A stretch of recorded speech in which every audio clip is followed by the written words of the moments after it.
Добар ден, ученици! Добре дојдовте во училница на часот по македонски јазик за 9-то оделение. Јас сум Ивана Главичик, наставник по македонски јазик. На денешниот час ќе зборуваме за биографија и автобиографија како литературно-научен вид. Што ни се задачи на часот? Што представува биографијата, а што автобиографијата?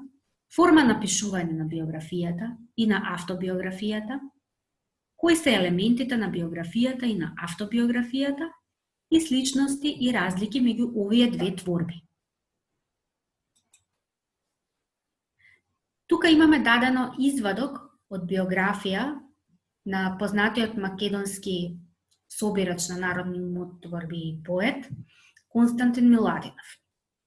Тој е познат по својата култна песна Тъга за југ, која е препејана на многу јазици и исто така карактеристично е тоа што секоја година струшките вечери на поезијата се отвораат со неа. Да го прочитаме извадокот. Во малото убаво градче Струга, што лежи од двете страни на чистиот и прозирлив црн Дрим, се родија двајцата браќа Миладиновци, Димитрија и Константин. Првиот бил 20 години постар од Константина, кој се родил 1830 година.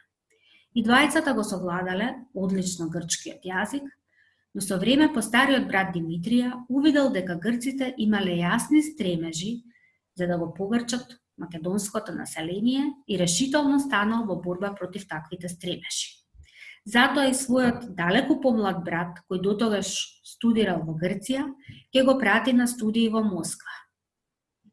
Во Москва Константин ќе го носи зборникот со македонски народни песни за да пронајде издавач.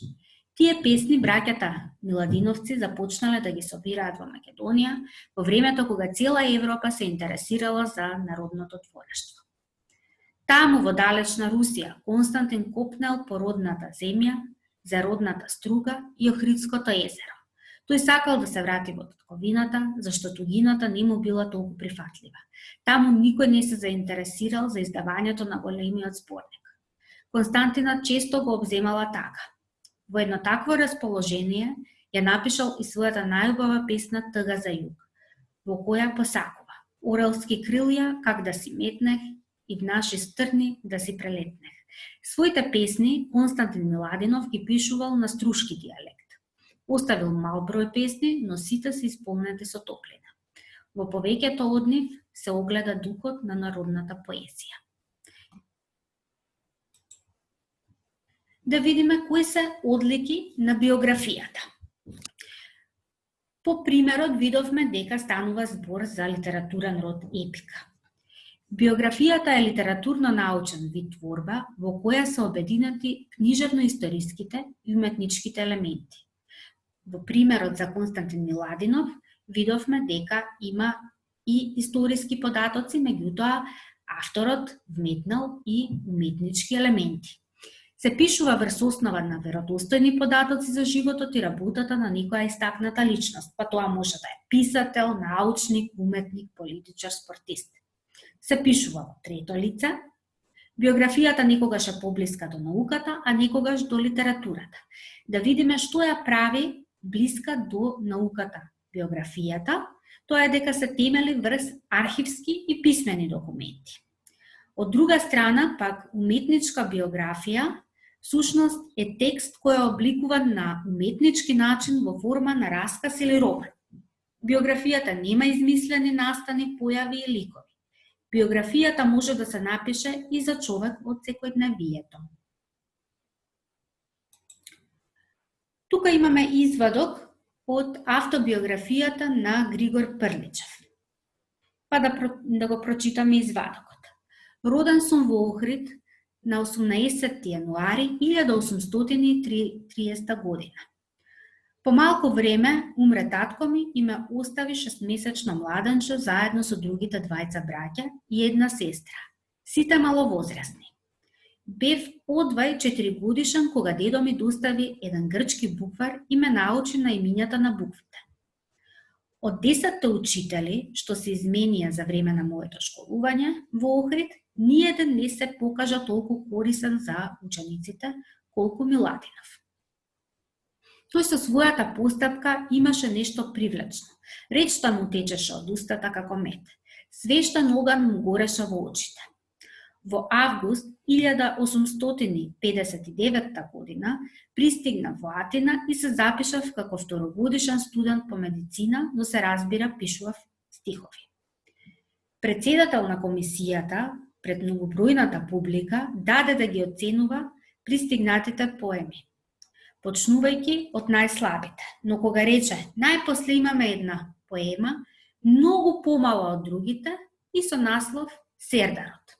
Тогаш осети во себе неизмерна радост, каква што никогаш не сум осетил. Тогаш никој не би ме познал. Бев во себе од себе си. Очигледно, мој беше венецот.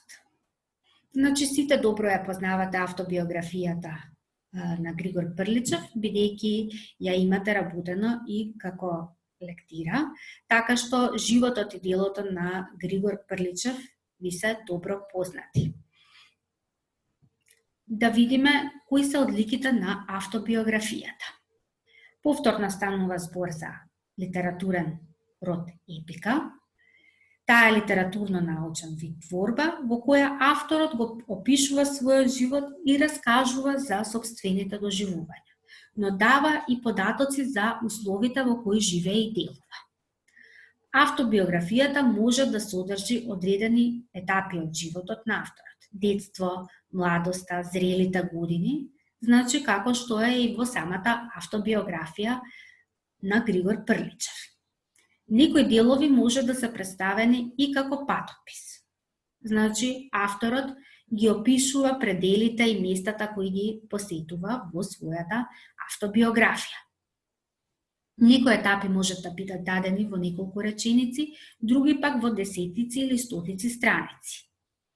Литературна творба се нарекува поради начинот на кој што се пишува, форма на расказ или пак автобиографијата е романизирана. Научна творба пак се нарекува бидејќи со некои веродостојни податоци може да и послужи на науката. За разлика од биографијата, автобиографијата се пишува во прво лице и преовладува субјективниот однос на авторот кон настаните и личностите. Некои личности може и да се фиктивни, а настаните да се и изменети и преувеличени, бидејќи преовладува, рековме, субјективниот однос. Да научиме нешто повеќе за автобиографијата. Таа како литературен вид има долга традиција, во почетокот имала воспитна улога, а подоцна во неа биле вметнувани авантуристички и филозофски елементи. Посебен облик или подвид на автобиографијата се мемоарите, каде авторот ги истакнува спомените, чувствата и сеќавањата, а ги занемарува фактографските податоци. Мемоарите не се напишани хронолошки, туку во нив се дадени изолирани периоди кои авторот сака да ги прикаже. Да видиме кои се сличностите и разликите меѓу биографијата и автобиографијата. Да ги видиме заедничките елементи. Кажавме дека станува збор за епика, дека и биографијата и автобиографијата се припаѓаат на литературно-научен вид, во нив се опишани настани, појави и личности и дека може да бидат напишани во форма на расказ или роман. Биографијата се раскажува во трето лице, додека автобиографијата, бидејќи самиот автор пишува, се пишува во прво лице. Биографијата врз основа на веродостојни податоци е напишана, додека во автобиографијата преовладува и субјективизмот, односно субјективниот однос на авторот. Во биографијата нема измислени настани и ликови, додека во автобиографијата може да има и фиктивни личности и некои преувеличени настани. Биографијата може да се напише и за личност од секојдневието. Додека пак Во автобиографијата може да биде вметнат патопис, односно да бидат раскошно опишани места и предели кои ги посетил авторот. Ученици, за домашна задача имате да напишете биографија за некоја блиска личност, а при тоа да ги запазите податоците кои ги давате да бидат точни. Исто така, како втора задача, имате да напишете автобиографија во форма на расказ, во која ќе издвоите некоја животна етапа која ви оставила незаборавни спомени, нешто со кое што сте се соживеале и ви останало во спомен. Тоа би било се за денес. Ученици, ви благодарам на вниманието.